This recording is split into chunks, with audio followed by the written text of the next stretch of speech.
പരാജയങ്ങളോട് പൊരുത്തപ്പെടാൻ സന്നദ്ധമല്ലാത്ത CPM നേതൃത്വത്തിന്റെ കുടിപ്പകയിൽ നിന്നുയർന്നതാണ് കഴിഞ്ഞ ദിവസം ഷാഫി പറമ്പിലിനെതിരെ EP ജയരാജൻ നടത്തിയ ഭീഷണി. ഇത് നിസ്സാരമായി കാണാനാവില്ല.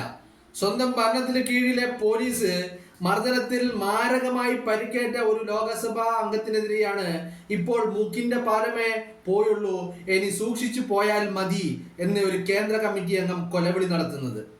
ഞങ്ങൾ CPM വിട്ടപ്പോൾ ആദ്യം ഒഞ്ചിയത്ത് വന്ന് ഏറ്റവും പ്രകോപനപരമായ രീതിയിൽ ഭീഷണി പ്രസംഗം നടത്തിയ നേതാവാണ് EP ജയരാജൻ. പിന്നീട് എത്ര ഭീകരമായാണ് CPM അത് നിറവേറ്റിയത് എന്ന് കേരളം കണ്ടതാണ്. അതുകൊണ്ട് ഈ വിഷയത്തിൽ ഗൗരവമായ അന്വേഷണവും മാതൃകാപരമായ ശിക്ഷാ നടപടിയും ഉണ്ടാവണം. പലതരം പ്രകോപനങ്ങളുടെ നാളുകളാവും ഇനിയെന്ന് ഭയക്കേണ്ടിയിരിക്കുന്നു. വടകരയിൽ ക്രമസമാധാന പാലനത്തിനുള്ള ജനാധിപത്യ ജാഗ്രത പാലിക്കാൻ നമുക്ക് കഴിയണം. KK രമ. പേരാമ്പ്രയിൽ വടകരയുടെ MP ഷാഫി പറമ്പിലിനെ മൂക്കടിച്ച് പൊട്ടിച്ചതും അയാൾ ആശുപത്രിയിലായതും ആശുപത്രിയിൽ വെച്ച് ശസ്ത്രക്രിയ നടത്തിയതും അത് കഴിഞ്ഞ് ഷാഫി പറമ്പിൽ ഇപ്പോ ഒരു റെസ്റ്റ് എന്ന രീതിയിൽ വീട്ടിൽ വിശ്രമം നടത്തിക്കൊണ്ടിരിക്കുന്നതും അതോടനുബന്ധിച്ച് കഴിഞ്ഞ ദിവസം EP ജയരാജൻ എന്ന് പറയുന്ന ചിറ്റപ്പൻ നടത്തിയ ഭീഷണി പ്രസംഗവും. EP ജയരാജൻ എന്താ പറഞ്ഞത്? മൂക്കിന്റെ പാലമല്ലേ പോയുള്ളൂ, നോക്കി നടന്നില്ലെങ്കിൽ ജീവൻ തന്നെ പോകുമെന്നാണ് EP ജയരാജന്റെ ഭീഷണി. ഈ ഭീഷണിയെ കുറിച്ചാണ് KK രമ മുന്നറിയിപ്പ് നൽകുകയാണ് ഷാഫി പറമ്പിലിന്. കാരണം KK രമ എന്ന് പറയുന്നത് ഈ പറയുന്ന സഖാക്കളുടെ, ഈ പറയുന്ന CPMന്റെ, ഈ പറയുന്ന പിണറായി വിജയന്റെ, EP ജയരാജന്റെ, MV ഗോവിന്ദന്റെ, അങ്ങനെ തുടങ്ങി കണ്ണൂരിലെ ഈ നെറികെട്ട പാർട്ടിയുടെ അക്രമത്തിന്റെ ഇരയാണ് KK രമ. അല്ലേ? നിങ്ങൾ ഓർക്കുന്നില്ലേ? വടകരയിലെ ഒഞ്ചിയത്ത് ഇവരുടെ കോട്ടയിൽ, CPMന്റെ കോട്ടയിൽ നിന്ന് ഒരു കാലത്ത് സഖാവായിരുന്ന TP ചന്ദ്രശേഖരൻ ഇവരെ വെല്ലുവിളിച്ചുകൊണ്ട് ഇറങ്ങി വന്നപ്പോ അന്ന് ഒഞ്ചിയത്തിന്റെ മണ്ണിൽ വന്നുകൊണ്ട് ഈ പറയുന്ന KK രമയെയും TP ചന്ദ്രശേഖരനെയും TPയുടെ അമ്മയെയും പോലും പച്ചക്ക് തെറി വിളിക്കുകയും ഭീഷണിപ്പെടുത്തുകയും കൊലവിളി പ്രസംഗങ്ങൾ നടത്തിയതുമായ ആദ്യത്തെ വ്യക്തി എന്ന് പറയുന്നത് ഈ EP ജയരാജനാ. ഈ ചിറ്റപ്പനാണ് അത് ആദ്യം നടത്തിയത്. അത് ചുമ്മാ ഒരു കൊലവിളി പ്രസംഗമായിരുന്നില്ല. അത് കഴിഞ്ഞിട്ടുള്ള ഒരു ദിവസമല്ലേ ഇതുപോലെ രാത്രി വൈകി വീട്ടിലേക്ക് തന്റെ മോട്ടോർ സൈക്കിളിൽ വീട്ടിലേക്ക് ഉള്ള യാത്രാ വഴി മധ്യേ ഒഞ്ചിയത്ത് വെച്ച് ബോംബെറിഞ്ഞ് വീഴ്ത്തിക്കൊണ്ട് TP എന്ന് പറയുന്ന മുൻ സഖാവിനെ, മുൻ സഹപ്രവർത്തകനെ, ഈ പറയുന്ന LDFന്റെ, CPMന്റെ, പിണറായി വിജയന്റെ, EP ജയരാജന്റെ, P ജയരാജന്റെ, MV ഗോവിന്ദന്റെ ഒക്കെ കൊട്ടേഷൻ സംഘം വെട്ടി എന്ന് പറഞ്ഞാൽ എത്ര ഭയാനകരമായിരുന്നു എന്ന് നിങ്ങളൊന്ന് മനസ്സിലാക്കണമത്. ഈ കഥ മുമ്പ് ഷാഫി പറമ്പിൽ വടകരയുടെ മണ്ണിൽ ആദ്യമായി പാലക്കാട്ട് നിന്ന് വണ്ടി കയറി വടകരയിൽ സ്ഥാനാർത്ഥിയാവാൻ വേണ്ടി വടകരയുടെ മണ്ണിൽ വന്നിറങ്ങിയ ആദ്യത്തെ ദിവസം പറഞ്ഞ കഥയാ. ആ കഥ എന്താണ് നിങ്ങളൊന്ന് അറിയണം. കാരണം ഇവരുടെ ഭീഷണികളൊന്നും വെറുതെയുള്ള ഭീഷണികളല്ല. ഇതൊക്കെ എല്ലായിടത്തും എല്ലാ സാഹചര്യങ്ങളിലും ഈ പറയുന്ന CPM നടത്തിയിട്ടുള്ളതാ.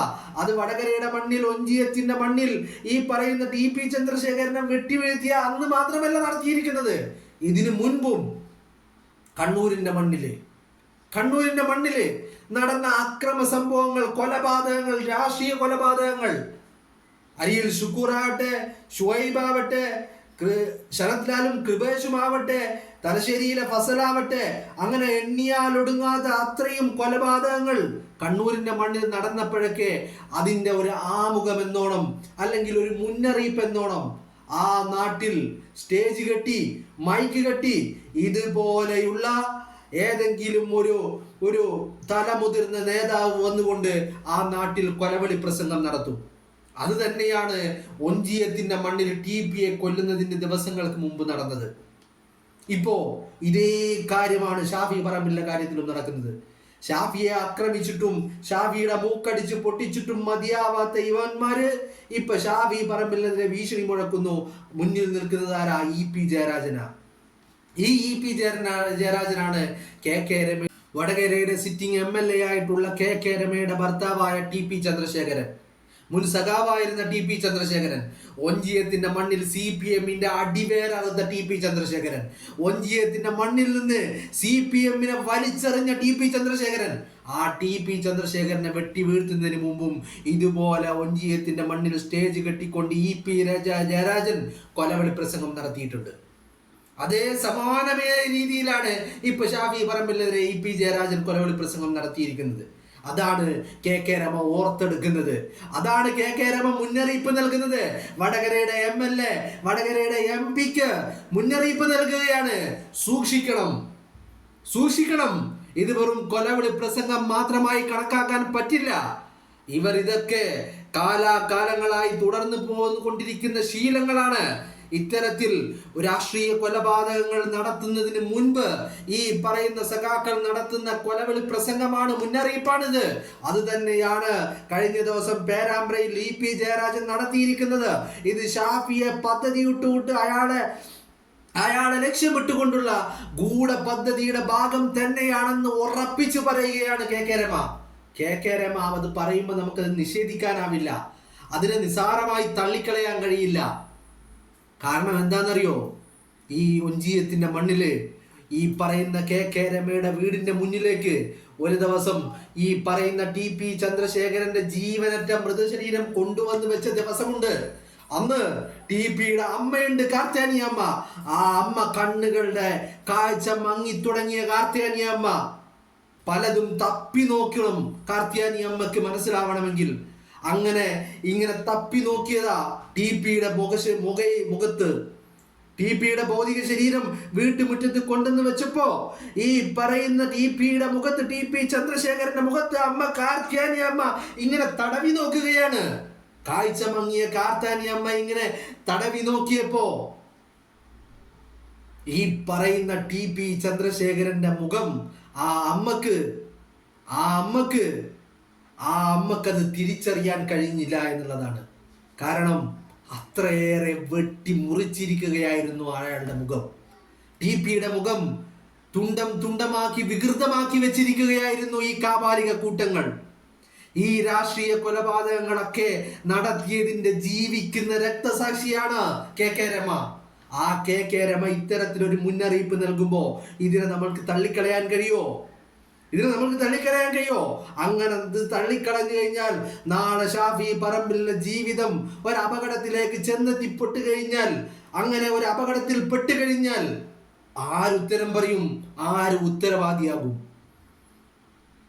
ഒരിക്കലും സംഭവിക്കാൻ പാടില്ല. അത് സംഭവിക്കുകയുമില്ല. കാരണം TPക്ക് പറ്റിയത് വടകരയിലെ ജനങ്ങൾക്ക് നല്ല ബോധ്യമുള്ളതാണ്. ആ പിഴവ് ഇനി ഷാഫി പറമ്പിലിന്റെ കാര്യത്തിൽ സംഭവിക്കില്ല. എത്രയൊക്കെ വലിയ കൊട്ടേഷൻ സംഘങ്ങളെ ഇറക്കിയാലും ഷാഫി പറമ്പിലിനെ സംരക്ഷിക്കുവാനുള്ള ബാധ്യത അത് വടകരയിലെ ഓരോ ജനങ്ങളും ഏറ്റെടുത്തതാണ്. അവരത് കൃത്യമായി യാതൊരുവിധ വീഴ്ചയും കൂടാതെ അവരത് സംരക്ഷിക്കും. പക്ഷേ അപ്പോഴും നമ്മൾ വിജിലന്റ് ആയിരിക്കണം. അത് പറയാൻ കാരണമുണ്ട്. കാരണം കെ രമ പറയുന്ന മുന്നറിയിപ്പുകൾ, കെ രമ നൽകിയിരിക്കുന്ന ഈ മുന്നറിയിപ്പ് അത് നമ്മൾക്ക് അങ്ങനെ തള്ളിക്കളയാൻ കഴിയില്ല. നമ്മൾ കൂടുതൽ ജാഗരൂകരാവണം. ഷാഫിയുടെ ജീവന് അതിന് കാവലിരിക്കേണ്ട ബാധ്യത ഓരോ വടകരക്കാരൻ്റെതുമാണ്, ഓരോ കോൺഗ്രസ്സുകാരൻ്റെതുമാണ്, ഓരോ UDF-കാരൻ്റെതുമാണ്. ഒരു സഖാവിനെയും ഒരു കൊട്ടേഷൻ ടീമിനെയും ഷാഫിയുടെ അടുക്കലേക്ക് എത്താൻ നമ്മൾ അനുവദിക്കുകയില്ല. അത് EP ജയരാജനല്ല, പിണറായി വിജയനല്ല, ഇവന്റെയൊക്കെ അപ്പന്മാര് വന്നാലും തടയേണ്ടതിന് നമ്മൾ തടഞ്ഞിരിക്കും. ഒരു സംശയവും വേണ്ട. പക്ഷെ എന്ന് കരുതി നമ്മൾ അശ്രദ്ധരായി പോകരുത്. നമ്മൾ ജാഗരൂകരാവണം. രമയുടെ ഈ കുറിപ്പ് വല്ലാത്തൊരു സൂചനയാ. അത് നമ്മളെ ഒന്ന് ജാഗരൂകരാക്കാൻ വേണ്ടി രമ തൻ്റെ ഈ പറയുന്ന അനുഭവത്തിന്റെ വെളിച്ചത്തിൽ രമ പറയുന്ന സത്യങ്ങളാണ്. അതിനെ നമുക്ക് തള്ളിക്കളയാൻ കഴിയില്ല. കെ രമ എന്ന് പറയുന്നത് ഒഞ്ചിയത്തിന്റെ മണ്ണിൽ TPയുടെ വിധവയായിട്ട് ഇന്ന് ജീവിക്കുന്നത്, TPയുടെ രക്തസാക്ഷിത്വത്തിന് TPയെ വകവരുത്തിയതിനുള്ള ജീവിക്കുന്ന രക്തസാക്ഷിയല്ലേ ഈ കെ രമ. അപ്പൊ കെ രമ പറയുന്ന കാര്യങ്ങൾ അങ്ങനെ തള്ളിക്കളയാൻ കഴിയില്ല. പക്ഷേ എനിക്കൊരു ഉറപ്പുണ്ട്, എനിക്കൊരു ആത്മവിശ്വാസമുണ്ട്. ഷാഫി പറമ്പിൽ എന്ന് പറയുന്ന യുവജന നേതാവിന്റെ ദേഹത്ത് ഒരു തരി മണ്ണ് പോലും അത് വീഴില്ല. നിങ്ങൾ പോലീസിന്റെ ഒക്കെ അകമ്പടിയോടുകൂടി അയാളുടെ മൂക്കടിച്ച് പൊട്ടിച്ചിട്ടുണ്ടാകുമായിരിക്കാം, പിന്നിൽ നിന്ന് അയാളെ കുത്തിയിട്ടുണ്ടാകുമായിരിക്കാം. പക്ഷേ ഷാഫിയുടെ ജീവന്റെ സംരക്ഷണം അത് വടകരയിലെ ഓരോ കോൺഗ്രസ്സുകാരൻ്റെയും UDF-കാരൻ്റെയും ഉത്തരവാദിത്തമാണെന്നുള്ള ബോധ്യം അതെനിക്കുണ്ട്. വടകരയിലെ ജനങ്ങൾ ഷാഫിയെ കൈവിടില്ല ഒരിക്കലും. പക്ഷെ അപ്പോഴും ഞാൻ പറയുന്നു, നമ്മൾ എത്രയൊക്കെ ഷാഫിയെ സംരക്ഷിച്ച് പിടിക്കാൻ തയ്യാറാണെങ്കിലും ഷാഫിയുടെ കാര്യത്തിൽ നമ്മൾ ജാഗരൂകരായിരിക്കണം. നമ്മൾ അലംഭാവം കാണിക്കരുത്, അല്ലെങ്കിൽ അശ്രദ്ധരായി പോകരുത് എന്നുള്ള ഒരു അഭ്യർത്ഥനയുണ്ട്.